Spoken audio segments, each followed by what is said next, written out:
Boa noite a todos e que a paz do Mestre Jesus continue a nos envolver. Antes de adentrarmos propriamente no assunto, como todos já estão sabendo, né, que é sobre esquizofrenia e obsessão, conta, se a memória não me falha, Khalil Gibran, que numa determinada época, aquelas épocas antigas em que os sanatórios, né, aquelas casas dos chamados loucos, eles eram construídos assim com muros altos e existiam em todos os locais. E geralmente aqueles que estavam internados ali dificilmente sairiam de lá. E um certo ancião, um certo senhor, que gostava muito de observar as pessoas, ele resolveu visitar um dos sanatórios. E nessa sua visita, ele observava os trejeitos, os posicionamentos, a maneira de cada um que passava ali. De repente, ele percebe, embaixo de uma árvore, um jovem muito tranquilo, lendo, aparentemente assim, sem nenhum trejeito, né, de uma doença, de um transtorno mental. Então, ele, curioso, ele se aproxima e ele pergunta: meu jovem, por que você está aqui? Aí ele olha e diz: meu senhor, a história é muito longa, mas eu vou resumir, dizer em poucas palavras. Eu quis ser quem eu sou, ser eu mesmo. E é por isso que eu estou aqui. Ele disse: eu não entendi. Ele disse: é porque minha mãe admirava muito meu pai, era um homem muito trabalhador, muito honesto, com muitas qualidades, e ela queria que eu fosse exatamente igual a ele. Como eu fui crescendo e não consegui ser igual ao meu pai, ela achou que eu estava meio perturbado, porque como é que eu não conseguiria ser igual a ele, e principalmente sendo filho dele? Ela morreu e eu fui morar com a minha irmã, que também casou com um rapaz, casou com um homem que admirava muito, e ela queria que eu fosse igual ao seu marido. Como eu não consegui ser igual, me taxaram de louco e me colocaram aqui. E o senhor? Nisso o jovem indagou, né? E o senhor, por que o senhor está aqui? Ele disse: não, eu não estou aqui, eu estou apenas de visita. Aí ele disse: entendi, o senhor faz parte dos loucos que moram do outro lado desse muro. Então, moral da história, gente, somos todos loucos, morando de um lado ou morando do outro, tá certo? Então, que a gente, o velho ditado, né, que de médico e de louco, todos temos um pouco. Bom, então vamos começar com o nosso tema, esquizofrenia e obsessão.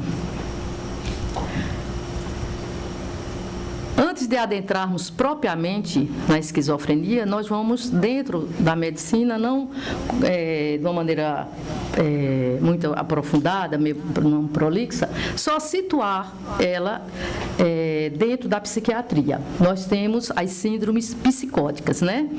Ela se situa exatamente dentro dessas síndromes que se caracterizam por mudança de comportamento, né? O paciente apresenta variações dentro do seu comportamento, distorções da apreensão da realidade, ele não consegue compreender, muitas vezes, o que está acontecendo ao seu redor, tá certo? Ele dá um distúrbio nessa percepção, e na apropriação do afeto, tanto faz ele, no momento, ele amar como odiar, ele não tem essa capacidade de fazer essa conexão dos seus sentimentos.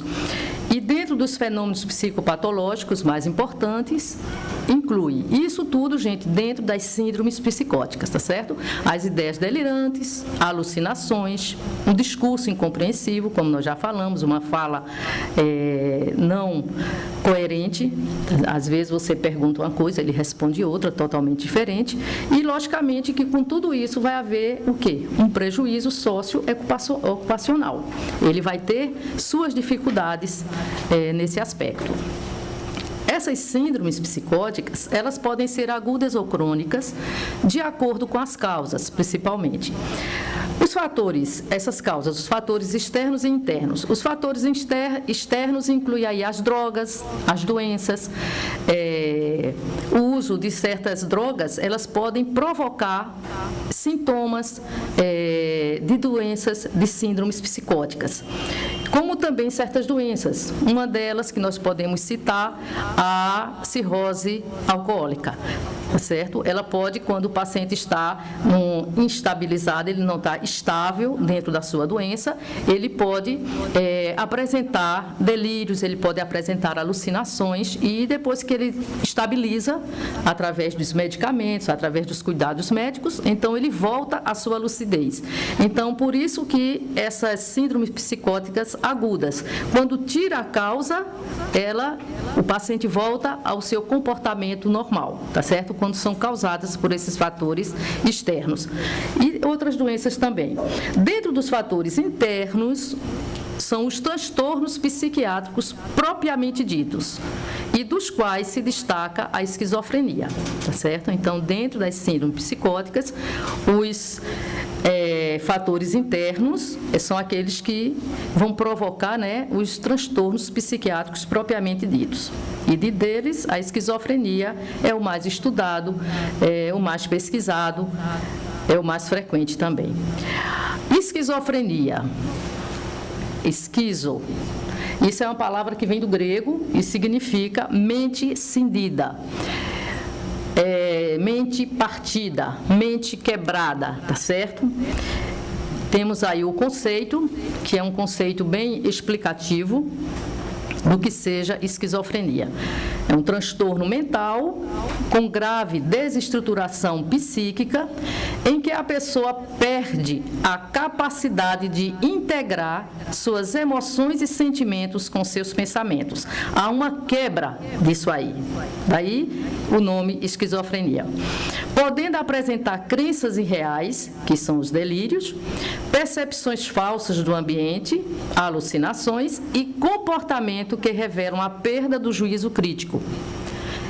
Essa doença tem uma evolução crônica e, na maioria das vezes, o prognóstico é um tanto quanto sombrio. Então, que a gente possa lembrar que na esquizofrenia, dá ênfase a o próprio nome, a gente já lembrar da mente cindida, a mente quebrada, perde a capacidade de integrar emoções e sentimentos com os seus pensamentos. Quem adoece? 1% da população mundial entre 15 e os 35, dos 15 aos 35 anos. E com a pesquisa, observa-se o seguinte, que não há diferença quanto a sexo, ou seja, a frequência é a mesma para o sexo masculino e feminino. Também quanto à classe social, não há diferença. Não há diferença quanto à área em que mora, se é na área urbana ou na área rural. Quanto ao país, se é um país desenvolvido ou um país em desenvolvimento. E ela é extremamente rara nas crianças, na parte da infância e após os 60 anos. Então, quem escapou, né, pode se sentir feliz com isso.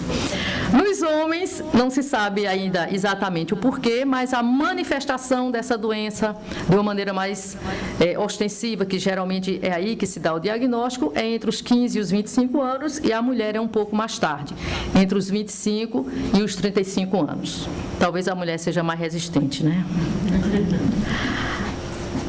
A etiologia, gente, a etiologia até hoje continua desconhecida. Há muitas hipóteses, há muitas teorias, muitos pesquisadores querendo dar explicações, mas realmente até o momento não se sabe exatamente o porquê de uma pessoa se tornar esquizofrênico. Nós, espíritas, até que podemos imaginar um pouco, mas mais adiante nós vamos ver isso. O modelo atualmente mais aceito é o modelo o diátese-estresse, modelo diátese-estresse, que significa vulnerabilidade específica que, pressionada por fatores ambientais estressantes, permite o desenvolvimento dos sintomas esquizofrênicos. Sem a dimensão biológica, ou seja, a base, não há esquizofrenia. Então, o que isto quer dizer, gente? Essa vulnerabilidade, essa diádese, é vulnerabilidade específica, que quando pressionada, ela, por fatores ambientais estressantes, aí desenvolve sintomas. Ou seja, é o germe. A pessoa não se sabe o porquê, tem aquela condição, tem aquela vulnerabilidade, aquela fragilidade e vai desenvolver aquela doença. Porque nós vemos que os fatores estressantes, por exemplo, os genéticos, os biológicos, como nós falamos em relação às doenças, às síndromes psicóticas, né? Aqui também está presente, que a esquizofrenia é uma síndrome psicótica. A infecção, a intoxicação, a alteração da dopamina é uma teoria, porque justamente quando a gente utiliza no tratamento os antipsicóticos, que é a medicação usada para os esquizofrênicos, observa-se uma diminuição na produção dessa dopamina. Então, alguns autores acharam que essa dopamina seria um fator desencadeante da esquizofrenia. E os fatores psicossociais, os traumas. Mas, para que esses fatores, eles realmente levem a pessoa a ter essa esquizofrenia, é preciso ela ter essa vulnerabilidade. Porque, às vezes, nós observamos, nós temos histórias, todo mundo conhece, de fatos, por exemplo, de adolescentes que, às vezes, os dois irmãos presenciam a morte de uma maneira trágica dos pais, depois desenvolve a esquizofrenia e o outro não. Então, justamente é por conta desse germe, dessa vulnerabilidade. Quanto aos sintomas, essa é a classificação mais atual. Existem outras classificações que não vêm, no momento, não há necessidade da gente citar, tá certo? Vamos citar só o que está mais atualizado. São os chamados sintomas negativos, que é do tipo 1, e os sintomas positivos, tipo 2. Os negativos, o embotamento afetivo, aquela dificuldade dele se socializar, tá certo? Obrigada aí. Se socializar, então é difícil para o paciente fazer amizades, e inclusive com os próprios familiares, ora está amando, ora está odiando. E retração social e emocional, também devido a isso, tudo vai sendo um encadeamento, tá certo? De um sintoma, às vezes vai gerando outros. O empobrecimento da linguagem, do pensamento, geralmente eles não conseguem manter um diálogo sobre determinado assunto, são frases pequenas, frases às vezes dispersas, dificuldade de realizar tarefas, qualquer tarefa que exija um mínimo de concentração, eles têm dificuldade. E, logicamente, daí vem a dificuldade de adaptar-se ao trabalho. A aparência dele, geralmente, é desleixada, ele não se envolve muito em termos da limpeza, da higiene, principalmente quando é o adulto, que às vezes os pais, principalmente a mãe, que é aquela que está mais de perto, às vezes não consegue levá-lo a fazer essa higiene. E, principalmente, quando eles criam certas coisas, certos delírios, certas alucinações, como nós vamos ver, que às vezes eles acham que do chuveiro vai sair um raio que vai paralisar. Então, eles ficam com medo e não tem quem faça ele tomar um banho. Realmente fica difícil. E esse comportamento ele pode tornar-se agitado, pode tornar-se violento, tanto para ele mesmo, como nós temos um caso, nós ficamos sabendo há mais ou menos um mês atrás, de uma paciente de 28 anos, que uns 2 meses anterior, ela teve uma agitação, umas atitudes violentas com ela mesma. Em um mês, tentou suicídio 3 vezes. E nesse outro mês, foi quando eu a conheci, apesar de eu não ser psiquiatra, mas eu estava atendendo ela, e ela estava numa fase de querer matar alguém. As vozes mandavam que ela matasse alguém.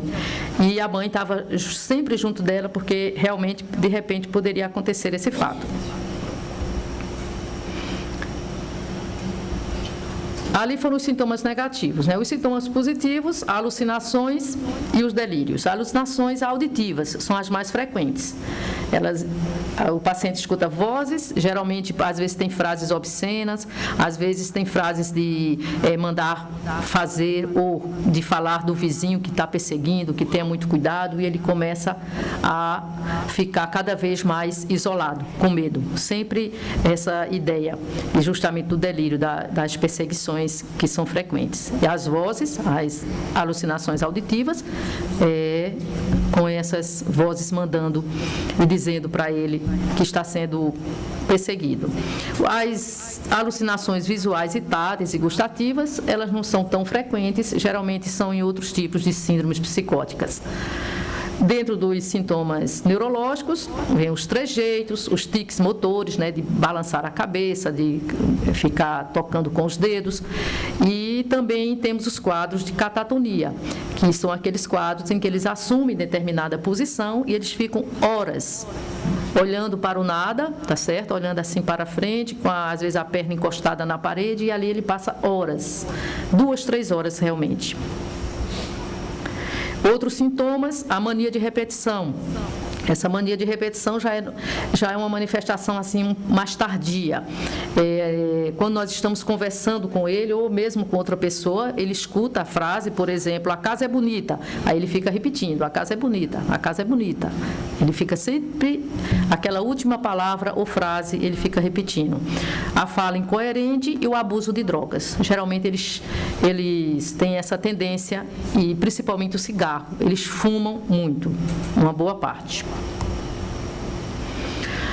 O diagnóstico, eu coloquei aí, tarefa exclusiva, gente, do psiquiatra, porque já que todos nós temos um pouquinho, né, se a gente for observar, uns tiquezinhos, umas manias, então que a gente não saia taxando por aí, né, dando diagnóstico de esquizofrenia, menos pra gente, né, porque a gente sempre vê o do outro, né, tem esse detalhe também. Então, mas lembrar que é uma tarefa exclusiva do psiquiatra, porque ele vai seguir todo um esquema, né? Tem a anamnese, que é justamente aquela identificação do paciente, vai perguntar os antecedentes pessoais, os antecedentes familiares. Falar em antecedentes familiares, quando eu falei na parte genética, tem uma teoria que diz que seria genético. O germe da esquizofrenia seria genético. Mas se fosse genética, então os gêmeos univitelinos, se um fosse esquizofrênico, o outro seria obrigatoriamente esquizofrênico. E não é isso que a gente vê. Há realmente, segundo os pesquisadores, uma probabilidade maior de um gêmeo, se ele é esquizofrênico, o outro tem 50% de chance de vir a ser. E quando esse nível da parentela vai se afastando, por exemplo, irmãos comuns, aí já passa para 12% a probabilidade. Os pais, e assim por diante, até chegar na população geral, que é 1%. Se você tem um pai ou uma mãe que é esquizofrênica, um filho tem cerca de 9%, 8% por aí de chance de ser esquizofrênico. Então, mas a teoria genética, aquela história de ser genética, cai por terra em relação aos gêmeos univitelinos. E o psiquiatra ele vai perceber aí os sintomas prodrômicos, que são justamente aqueles sinais que antecedem a manifestação da doença propriamente dita. Então, como ansiedade, é um paciente que tem história de ansiedade, depressão, a idade do paciente é importante, né? Traumas emocionais, uso de drogas, separação dos pais, ou separação ele vai estudar em outro local, vai trabalhar em outro local, por algum motivo vai viver com outra família e assim por diante. O exame clínico, logicamente, que é importante também, faz parte do ritual para um diagnóstico, e também incluir esse paciente dentro dos critérios diagnósticos para esquizofrenia. Nós temos o DSM-V, que é da Associação Americana de Psiquiatria, e o CID, que é a Classificação Internacional de Doenças da Organização Mundial de Saúde. Essa classificação, esse CID, gente, tem de todas as doenças, de todas. Dos olhos, da parte otorrino, da parte pediátrica, de tudo. Então, o que acontece? Eles têm um esquema, vamos dizer assim, Os protocolos que, por exemplo, em relação às síndromes psicóticas, em relação à esquizofrenia, então o paciente apresenta delírio, apresenta alucinações, apresenta estado de catatonia. Então você vai fazendo essa anamnese, vê esses sintomas prodrômicos, examina o paciente, vê toda a sua história e vai encaixando ali até chegar ao diagnóstico. Então, esse critério diagnóstico vai seguir esses passos aí, que fica, no caso, aí para o psiquiatra. A evolução dessa doença. O curso da doença, ela consiste de exacerbações e remissões. Ao longo do quadro, os sintomas positivos mais exuberantes, no caso, os delírios e alucinações, eles tendem a diminuir de intensidade. E os sintomas negativos, que, no caso, o isolamento afetivo, a estranheza de comportamento, eles podem se tornar mais graves. Isso é a proporção que vai se tornando a doença crônica, o paciente vai ficando mais velho, né, também. E o tratamento, na verdade, é multidisciplinar, né? Temos a farmacoterapia, que é através de remédios, a psicoterapia, que é muito importante, e a terapia e psicoeducação da família, que é hoje considerado uma das coisas mais importantes. É o compromisso, é a aceitação da família diante desse paciente e também da orientação a essa família, como lidar com esse paciente, que é um paciente difícil, não é fácil, certo? Então, precisa de orientação e quando a família consegue captar essa orientação, quando são pessoas que conseguem amar esse paciente, que conseguem realmente querer ajudá-lo, é muito difícil eles precisarem de uma internação. Tá certo? Essa internação, hoje em dia, quase que não tem mais sanatórios, não é verdade? Só tem emergência, né? Quando é aqueles casos que o paciente apresenta agressividade, que ninguém consegue controlar, às vezes tem que ir para o hospital para receber determinados tipos de medicamentos mais fortes que façam ele dormir para poder conter. Bom, nós fizemos esse panorama um pouquinho sobre a esquizofrenia e vamos agora para a obsessão, porque daí a gente pode fazer alguns comparativos, tá certo? Obsessão é uma palavra que vem do latim e ela tem esses significados: impertinência, perseguição, preocupação com determinada ideia e, vulgarmente, ela é usada como uma ideia fixa em alguma coisa.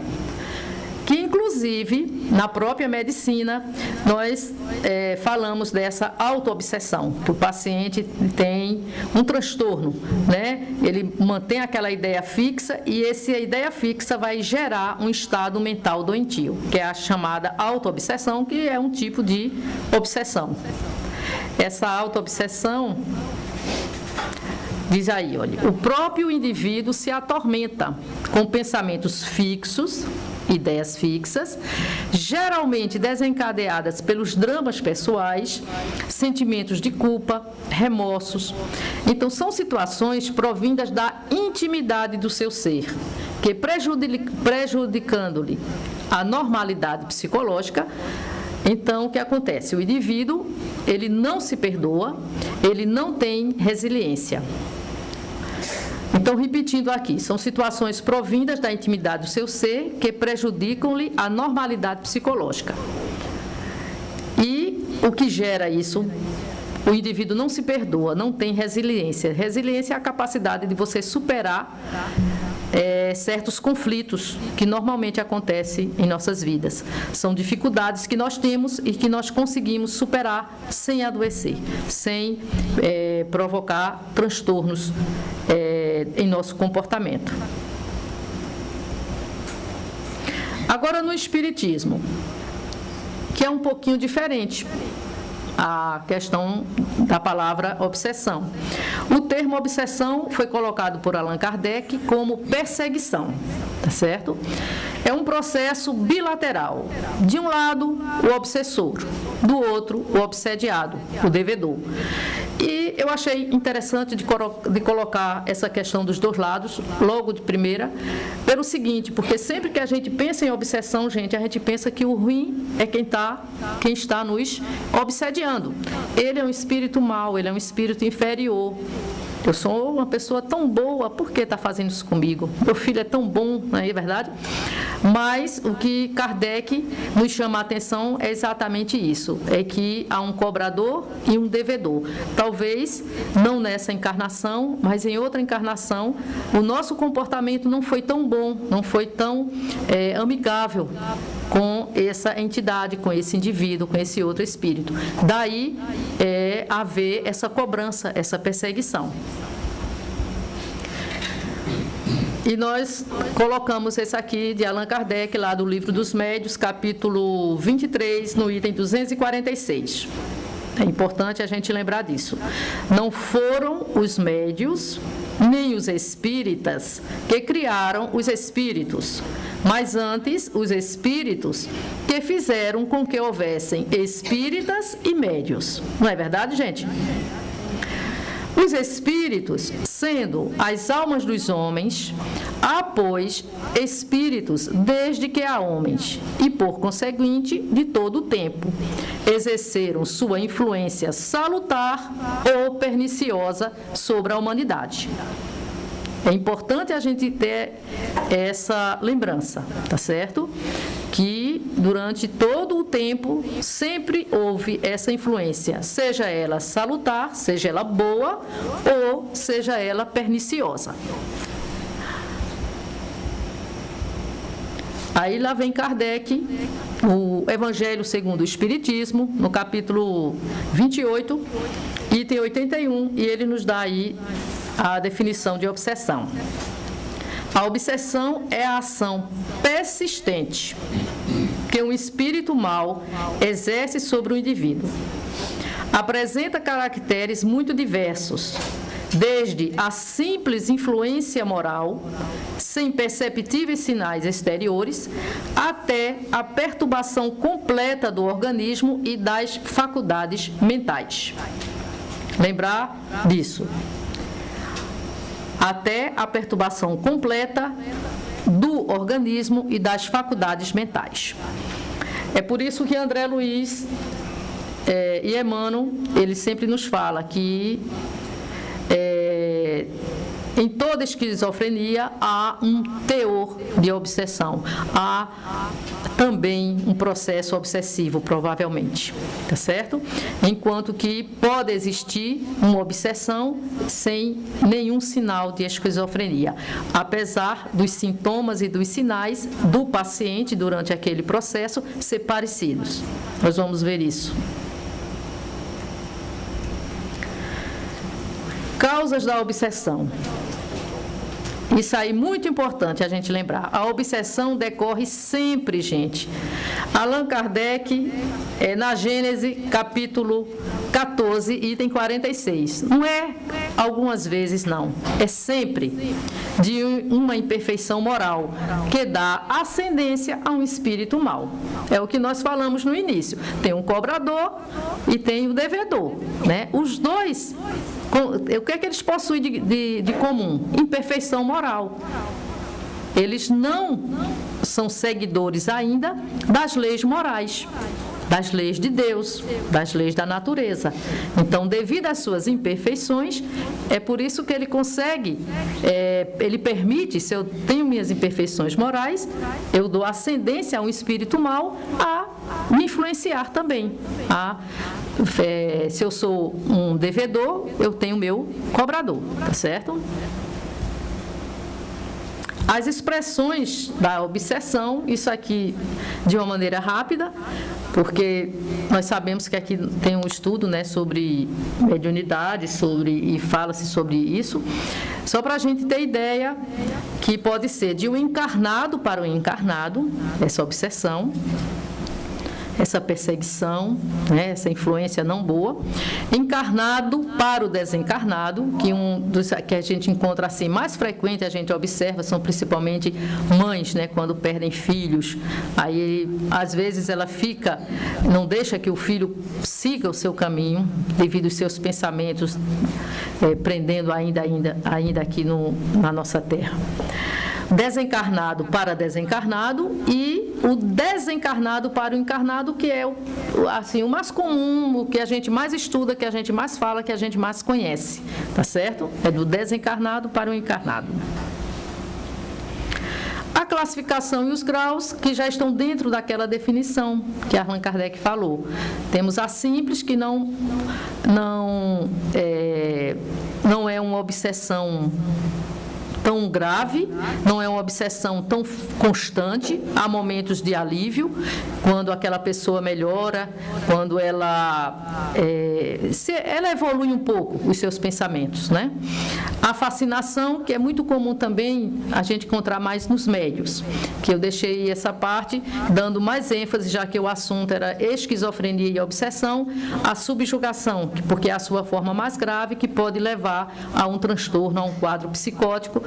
Então, nós colocamos aí que é a mais grave, há envolvimento mais ostensivo do obsessor com a mente e o corpo do obsediado, podendo ser a causa de um quadro psicótico. Tá certo? O envolvimento é bem mais intenso. Os sintomas da obsessão. Os sintomas têm os efeitos emocionais e daí vai apresentando as manias, as fobias. Nós vamos percebendo que o paciente ele vai modificando um pouco o seu comportamento. Alterações emocionais acentuadas, desagregação da normalidade psicológica, transtornos mentais e, às vezes, todo um quadro de delírio, de alucinação, eles se apresentam. Nós tivemos um caso, assim, real, bem próximo, né, de um amigo nosso que fazia parte no grupo, inclusive nós dividíamos o grupo de estudo, vou dizer de uma maneira bem resumida, tá certo? E este rapaz, ele foi apresentando certas alterações e nós observamos que ele dava uma resposta e no grupo não era tão coerente com aquele momento, com o estudo. Enfim, falamos com a dirigente e ele estava sendo tratado com um psiquiatra já estava para ser afastado do trabalho, já estava sendo medicado e foi iniciado o tratamento, já que ele era espírita, tem essa vantagem, quando é espírita, né? Porque faz o tratamento tanto da parte médica, como também procura a parte espiritual. Então, foi feito as reuniões de desobsessão e, no final, uma coisa muito rara, eu acho que foi a primeira vez que eu vi, foi as entidades, né, que faziam daquela parte, daquela casa de trabalho, que mandaram realmente que ele parasse a medicação usada, que os médicos indicaram. Porque é muito raro isso, gente. Geralmente, a espiritualidade não libera medicações. Ele sempre diz, não, converse com o seu médico, fale com ele. Então, o médico é quem resolve, o terreno, fale com ele. Mas, dessa vez, ele disse, pare, porque os remédios, gente, tudo tem os efeitos colaterais. E os antipsicóticos, eles podem provocar, inclusive, a doença de Parkinson. Então, dá transtornos graves, às vezes, na medula, na produção de algumas células. Então, não é uma coisa muito boa. E ele realmente mandou parar, porque disse que o caso dele era só obsessão. Os vingadores dele, os perseguidores dele, queriam matá-lo realmente, queria que ele chegasse ao suicídio. Ele ficou totalmente desequilibrado, afastado do trabalho e tudo mais. Resumindo, ele parou, a família espírita acreditou e realmente deixou os remédios, ele fez o tratamento, foi um tratamento longo, quase de 1 ano, e ele ficou bom. Então, nesse caso, a gente vê que era só obsessão, ele não tinha esquizofrenia, ele não tinha um transtorno mental. Foi um caso interessante nesse aspecto. O diagnóstico No caso da obsessão, através do atendimento fraterno, né, é por isso que quem faz esse trabalho, que é um trabalho muito, assim, que deve ter muita dedicação, muito estudo e muito amor, para poder a gente perceber as nuances, né? Principalmente que chega um paciente, às vezes você não conhece ainda, então você saber como abordar, como perguntar. E, logicamente, a consulta espiritual é o que vai ajudar também. O tratamento no espiritismo, o principal remédio qual é? A educação moral do obsediado e do obsessor. Do obsessor é feito nas reuniões de desobsessão, nas reuniões mediúnicas. E do obsediado, ele mesmo vai se ajudar, tá certo? Ele vai construindo a sua orientação moral. Temos também a fluidoterapia, o passe, né? A água fluidificada, a oração, o evangelho no lar. O tratamento familiar, porque nós sabemos que isso envolve toda a família. E a orientação ou encaminhamento, se for necessário, para fazer a avaliação médica. Sempre é importante, gente, se você atende, no seu atendimento, tem um paciente que tem alguns trejeitos, que tem ansiedade, que tem depressão, sempre procurar também a avaliação do psicólogo, a avaliação do médico. Não deixar passar isso. E vamos ver aí, nós falamos no início que nós tínhamos a influência e a obsessão. Temos a influência espiritual que poderia, inclusive, até ser salutar, né? Como Kardec falou. Aí, porque às vezes só uma simples influência, eu digo simples porque é uma coisa mais leve, que não leva o paciente realmente a adoecer. As entidades envolvidas, geralmente são espíritos sofredores ou espíritos ignorantes, que às vezes eles se aproximam de você por uma questão de sintonia, por uma questão de necessidade, procurando ajuda. Enquanto que na obsessão são espíritos maus, né, vingativos, perversos. Os sintomas da influência geralmente é a tristeza, a melancolia, crise de choro, pesadelo. Já na obsessão é um pouquinho mais grave, depressão, angústia, tendência ao vício, agressividade, alucinações, pesadelos constantes. O tempo de duração na influência geralmente é breve, enquanto que na obsessão o período é bastante longo. E há casos, muitos casos, principalmente quem não tem um conhecimento espírita, que as clínicas às vezes ficam repletas de pacientes que, se fizesse um tratamento espiritual, ele com certeza ele teria ou uma cura, se fosse só uma obsessão, ou uma melhora bem acentuada. Porque, como André Luiz fala, sempre tem um teor de obsessão, de influência espiritual dentro da esquizofrenia ou dentro de qualquer outro tipo de transtorno. Pode ser o bipolar, pode ser qualquer outro transtorno mental. O tratamento na influência, a reforma íntima, né, através da leitura, através do seu melhoramento, através das suas atitudes, o passe, a água fluidificada. E a obsessão, novamente, a orientação moral, a fluidoterapia, o tratamento familiar, todo aquele tratamento que nós já falamos. Essa é uma mensagem de Manuel Filomeno de Miranda, que eu achei importante colocar, porque, apesar de na Organização Mundial de Saúde, né, eles nos falam que o que é saúde seria o estado integral, né, de bem-estar do ser humano, na parte física, né, na parte mental, na parte ecológica, ou seja, ambiental, e na parte espiritual. Eles acrescentaram esse espiritual, que antes não tinha. Era só físico, era mental e físico. Depois acrescentaram o ecológico, o ambiental, e agora acrescentaram o espiritual. Mas, infelizmente, os nossos médicos, as nossas universidades ainda não perceberam, ainda não enxergaram esse espiritual, e eles não se aprofundam, eles estão ainda no físico, no mental, e já estão olhando um pouquinho para o ambiente, já estão valorizando a parte ambiental, a empatia entre a família e o paciente, entre os amigos, etc. Então, veja só. Ele disse lá, Manuel Filomeno de Miranda, dia surgirá em que a doutrina espírita, conforme nos apresenta Allan Kardec, se adentrará pelos sanatórios, casas de saúde e universidades, libertando da ignorância os que jazem nos elos estreitos da escravidão de uma ou de outra natureza, à semelhança do Dr. Pinel, que libertou das algemas os pacientes de Bicêtre em 1793, ensejando uma nova era à terapia psiquiátrica. Está aí o Dr. Pinel, que libertou naquela época, tá certo? Os loucos, eles eram assim jogados mesmo, eles eram desprezados, a família não aparecia mais, internava e ia embora. E o Dr. Pinel foi um dos estudiosos que mostrou o quanto era importante integrar esse paciente à sociedade.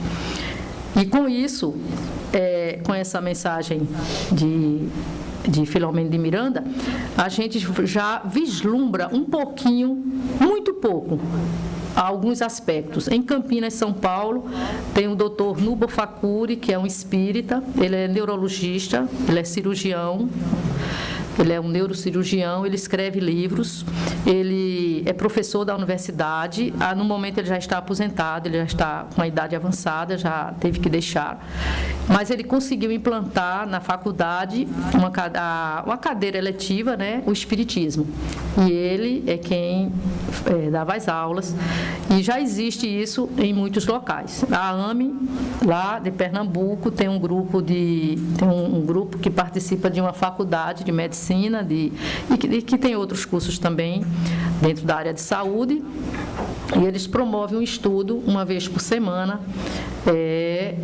saúde e espiritualidade. É aberto, é uma coisa ainda não obrigatória, mas já é um começo, né? E outra coisa também que nós vemos uma luzinha lá no fundo do túnel é o CID-10, como nós falamos, que são os códigos. Quando você recebe um atestado médico, por exemplo, às vezes é obrigatório você colocar o CID, aí você teve uma conjuntivite, aí você coloca lá o CID. E esse CID daqui, ele já fala, nós achamos interessante, porque ele fala do transe e da possessão.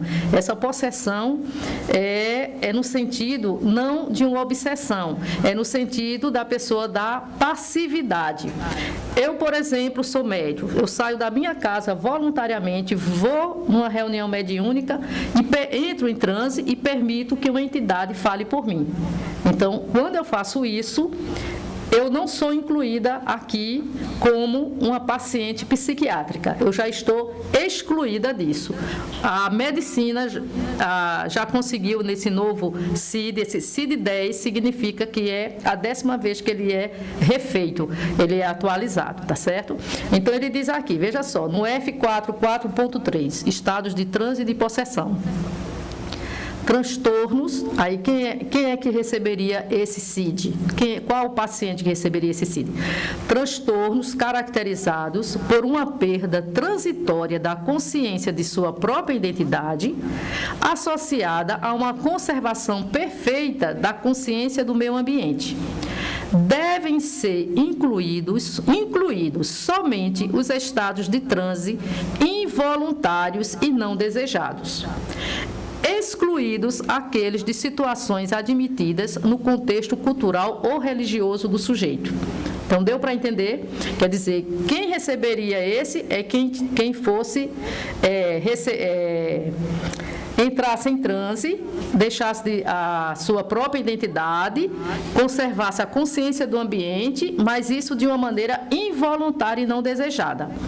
E é excluídos quem faz isso voluntariamente. Então, o médium, voluntariamente, ele vai numa reunião mediúnica e se dispõe àquilo ali, ele não é considerado, ele é excluído de um diagnóstico de uma doença de transtorno mental.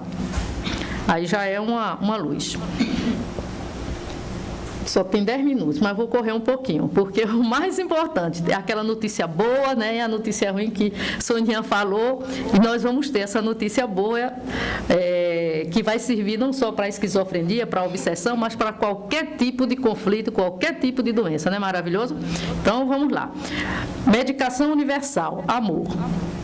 Diante da vida, dos conflitos, dos sofrimentos, incluindo aqui os processos obsessivos e ou esquizofrênicos, mantenhamos a confiança em Deus, a certeza de que o amor tudo pode conquistar e que o Espiritismo proporciona os meios adequados para alcançarmos o êxito. Essa é a notícia boa. A partezinha que não é boa, dependendo, porém, do esforço de cada um. Tá certo, gente? Não vai depender de mim, nem do médico, nem do médico, nem de ninguém. Vai depender de cada um. É um esforço contínuo, constante, diário. Aí, Jesus acolhendo aí, né? Ele sempre está presente. Então, vamos entender um pouquinho como é que eu posso fazer isso. Então, nós vamos pesquisar a palavra amor e nós encontramos que no grego, né, existem várias palavras com o significado de amor, mas com um sentido diferente. Aí tem eros, que vem da palavra erótico e significa amor entre casais, tá certo? Um amor, atração sexual. Storge é amor familiar, entre pai e filho, entre irmãos. Filos é entre amigos, tá certo? Fraterno. Que nós não demos muito ênfase, porque nós vamos dar ênfase ao amor ágape, que é o amor que Jesus fala no Novo Testamento. O ágape é o substantivo e ele tem um verbo, agapao. Então, o verbo, a gente faz uma ação, uma atitude. Então, o amor ágape é um amor que tem uma ação, tá certo? Não é um amor só o sentimento. Você faz alguma coisa, você se comporta de alguma maneira.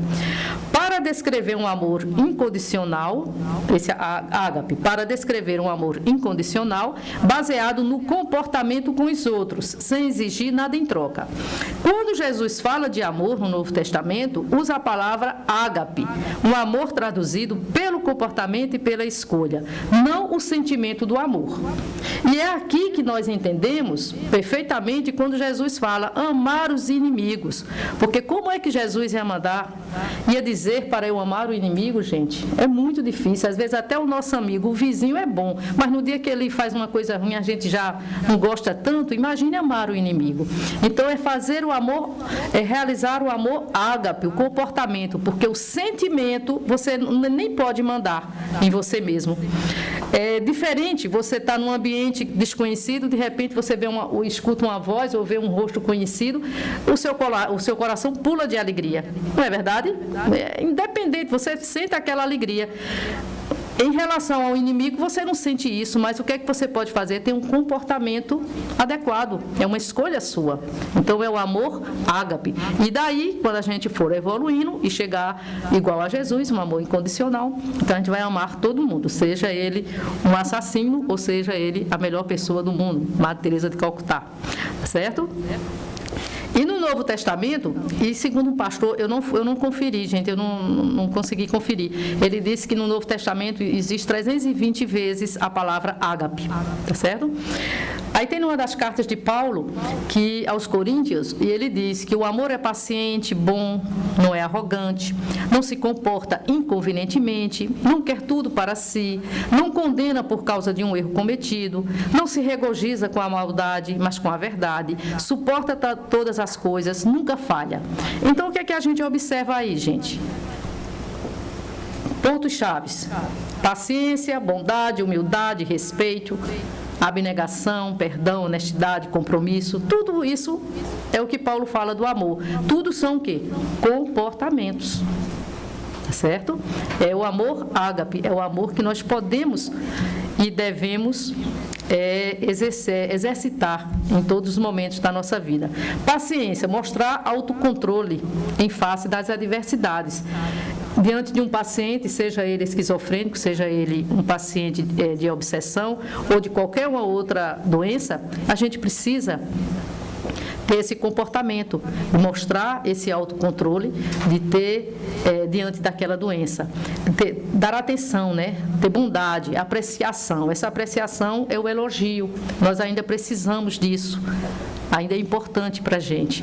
O incentivo, a humildade, o respeito, né? Tratar os outros como pessoas importantes, porque todas são importantes. A gente faz muita coisa seletiva. Não é isso? A gente trata bem um e não trata, às vezes, muito bem o outro. A gente, fulano é meu chefe, então eu vou tratar, eu não posso fazer isso, não posso fazer aquilo. Se eu chego na rua, não conheço, a gente trata de qualquer jeito. Nós ainda, às vezes, não comportamos dessa maneira. Então, precisamos nos modificar. E está aí, para finalizar, é o tratamento preventivo para qualquer caso de transtorno mental ou físico. Podem analisar, refletir profundamente, não tornes a pecar. Nós vamos nos melhorando e quando nós vamos crescendo espiritualmente, moralmente, então o que acontece? Nós não vamos ter mais nada disso. Jesus não tem mais nada disso. Tá certo? E existe muitos que, às vezes, a pessoa diz, mas eu conheço fulano, Madre Teresa de Calcutá, que era muito boa, e ela ainda tinha problemas físicos, mas aí é um outro contexto e um outro nível ainda de estabelecimento, tá certo? Mas a gente tem que começar dos primeiros degraus, dar os primeiros passos. E você analisando e refletindo, você vai realmente perceber, não tornes a pecar. Essa é a mensagem para todas as doenças mentais, físicas, de relacionamentos, de tudo. Que a paz de Jesus nos envolva e que a gente possa voltar para o nosso lar com toda essa vibração que os Espíritos amigos derramaram sobre nós. Muito obrigada.